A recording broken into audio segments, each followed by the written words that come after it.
With the Dodgers winning the NL West title, what else is there to play for over these final 3 games? Well, here are 3 areas the Dodgers need to focus on to get ready for the playoffs that begin for them on Tuesday. First of all, has to be the elephant in the room, the struggling bullpen. Now, Dave Roberts has mentioned his circle of trust might include Trinan, Tanner Scott, these veteran guys. For me, what is my personal circle of trust for these relief pitchers? Well, get ready because it includes a lot of lefties. I've got Vesia in there, I have the new guys Robleski and Dreyer, and then I have Anthony Banda, who has been quietly one of their best relievers since the All-Star break, and then I have one righty in there, and that is Emmett Sheehan. His electric stuff and great performance over the course of the season as a starter has really earned him a top leverage spot in that bullpen. Hopefully he can do some great things there in those later innings during the postseason. Well, who are 2 of the names that need to get some more chances to balance out that circle of trust for the bullpen? Number 1, I have Roki Sasaki. We saw what he was doing last night in his first bullpen appearance in the major leagues. 7th inning, 2 strikeouts. His electric fastball was totally on display. He was hitting that 99-mile-per-hour mark at a higher rate than he was even during his starts earlier this season. He still had some really big misses, but nevertheless, he stayed in each at-bat. He was competitive, never giving up. He showed that conviction that Dave Roberts has really been emphasizing these past few days. And even Dave Roberts mentioned he's seen a confidence boost in Sasaki. Sometimes that can make all the difference. But why is Roki Sasaki such a big X factor for this Dodgers bullpen? Well, we know what he can do with his electric fastball and that devastating splitter, but also, besides his stuff, it's what he represents. This sacrifice of selfish interests to do whatever it takes to bring home a championship. Roki Sasaki was one of the Dodgers' biggest offseason pickups. Even though there wasn't a huge deal that was multi-millions of dollars, as soon as he became a Dodgers farmhand, he was like their number 1 top pitching prospect who is going to be the next great starter in the game.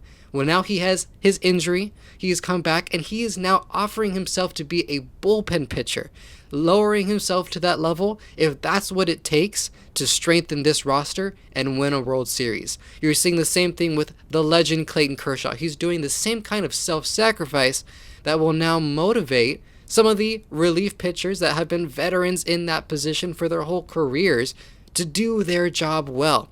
It's motivating. It's empowering for this whole team. Overall, I think Roki Sasaki, Kershaw, Emmett Sheehan, those guys who are changing their role can be an inspiration that brings new life to this bullpen down the road. Who's another name that needs to get some more bullpen reps before this season wraps up? That would be Brock Stewart. He's only played in 4 games for these Dodgers and has given up 2 earned runs. If you remember, he was their big trade deadline pickup who was supposed to bolster this bullpen. That group really needs a reliable righty, preferably a veteran guy who knows what he's doing. Brock Stewart can be that guy, but he needs to show up, perform, and have a really good audition with these final 3 games, if possible, coming back from his injury. So that's the bullpen. What about our second area of interest? That would be the lineup. Now, the Dodgers are having to navigate through these games without Will Smith, arguably one of their most consistent hitters throughout the whole season, and they need to be prepared to not have Will Smith going forward in the postseason.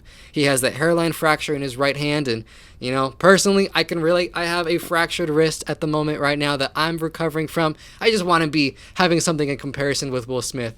But that is a devastating loss for these Dodgers, and they've used Teoscar Hernandez, Freddie Freeman, Max Muncy, some mix of those 3 guys in the middle of the order, and thankfully Ben Rortvedt has shown in his primary catcher role during his time with the club.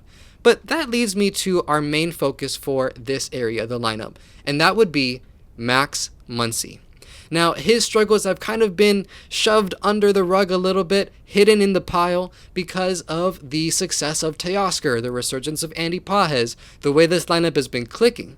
But since returning from the injury list on September 8, yes, Max Muncy has hit 2 home runs, but he's only hitting for a 118 average, a low 268 on-base percentage for his standards, and only a 294 slugging percentage. His weighted RC plus is really low. He's 31% below league average at the plate.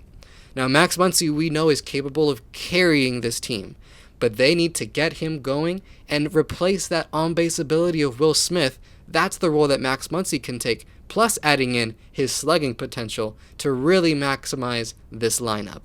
So overall, it looks like this lineup has been making a lot more of a team at-bat approach at the plate. We saw that fight in the Phillies series that was really encouraging, and even that extra inning win on Wednesday, showing the lineup really coming around. But to take it to the next level, they need Max Muncy. Now our third area, just real quick, that would be the starting pitching. We have Emmett Sheehan, Tyler Glasnow, and Clayton Kershaw making starts against Seattle in that order, and really our main point here is stay healthy. They've already proven their roles. We know Kershaw and Sheehan are going into the bullpen. Tyler Glasnow would be lining himself up for an NLDS Game 1 start if the Dodgers advance past the wild card round, hopefully. But they just need to stay healthy. The two that are moving down to the bullpen are so important, so vital for adding some new life to that bullpen group. And then Glasnow, we know his strikeout potential, how deep he can go into games as well. Very important for this rotation. Well, guys, what are your thoughts on the Dodgers' chances going into the postseason? It's coming up. It's literally next week. I can't believe it. Let me know what you think about the state of this Dodgers team. Thank you so much for watching. My name is Alan. Go Dodgers. And I will see you on the next episode of All Things Dodgers.